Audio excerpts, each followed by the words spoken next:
गाड़ी में पेट्रोल डलवा रहे हैं ना, लेकिन माइलेज का क्या हाल है? ऐसा लग रहा है कि माइलेज कम हो रही है या इंजन भारी लगने लग रहा है, या फिर आपके मैकेनिक ने कह तो नहीं दिया सर इंजन तो गए हो। असल में नया E20 पेट्रोल जो है वो आपकी गाड़ी को नुकसान पहुंचा रहा है या पहुंचा सकता है, या फिर एक सोशल मीडिया पर अफवाह चल रही है। इन सारी चीजों की पड़ताल करने हम आपके लिए आए हैं। अगले 4 मिनट में आपको बताएंगे E20 यानी एथेनॉल वाला पेट्रोल आपके लिए, आपकी गाड़ी के लिए ठीक है कि नहीं। पहले ये जान लीजिए कि E20 आखिर है क्या। E20 का मतलब 20% एथेनॉल और 80% पेट्रोल।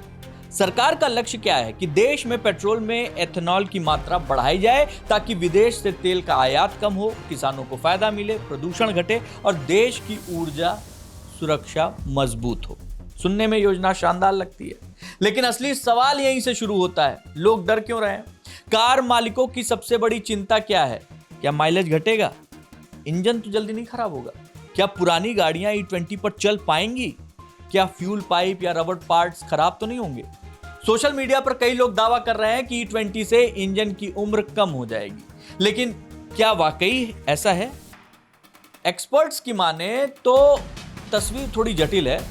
नई गाड़ियां जिन्हें E20 कंपैटिबल बनाया गया है वो सामान्य तौर पर इस ईंधन पर, E20 वाले ईंधन पर अच्छा काम करेंगी, लेकिन पुरानी गाड़ियों के लिए चुनौती हो सकती है।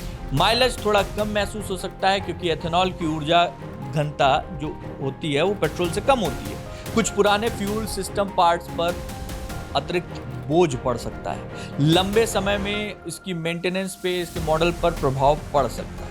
लेकिन खास बात ये कि अभी तक कहीं भी कोई निष्कर्ष पे आप नहीं डाल सकते कि इंजन जो है वो E20 से खराब हो जाएगा, ऐसा कुछ कहीं दिखा नहीं है। लेकिन सभी गाड़ियों पर इसका असर एक जैसा माना भी नहीं जा सकता। माइलेज का गणित समझ लीजिए। मान लीजिए कि आपकी बाइक 50 किलोमीटर प्रति लीटर देती है, तो कुछ परिस्थितियों में E20 पर यह थोड़ा कम हो सकता है। यही वजह है कि कई लोग कहते हैं पेट्रोल तो महंगा है, ऊपर से माइलेज भी कम है। सरकार क्या कहती है इस पे? सरकार कहती है कि नई E20 जो तैयार गाड़ियों को इसी ईंधन में ध्यान में रख के इसको डिजाइन किया जा रहा है। तो भैया सवाल एक और उठता है कि पुरानी गाड़ियों का क्या? यानी बहस सिर्फ तकनीक पर नहीं है, करोड़ों वाहन मालिकों की चिंता भी है जो जायज है कि भैया जो पुरानी गाड़ी थी उसका क्या करें। तो भैया उसका करना यह है कि सबसे पहले आप कंपनी से पता कीजिए कि भैया आपकी गाड़ी E20 कंपैटिबल है कि नहीं। सर्विस जरूर कराते रहिए। माइलेज और परफॉर्मेंस में बदलाव दिखे तो जांच कराइए। और ये मत सोचिए कि E20 गाड़ी का आपके दुश्मन है, क्योंकि ये है नहीं।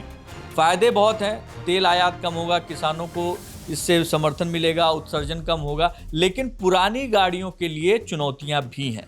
और यही वजह है कि E20 भारत की सबसे बड़ी ऑटो बहस में से एक बन चुका है। इसका मुद्दा बहुत बड़ा बन चुका है। अब सवाल आपसे है, क्या आप अपनी गाड़ी में E20 पेट्रोल भरवा रहे हैं? आपका अनुभव कैसा रहा? कमेंट बॉक्स में बताइएगा जरूर।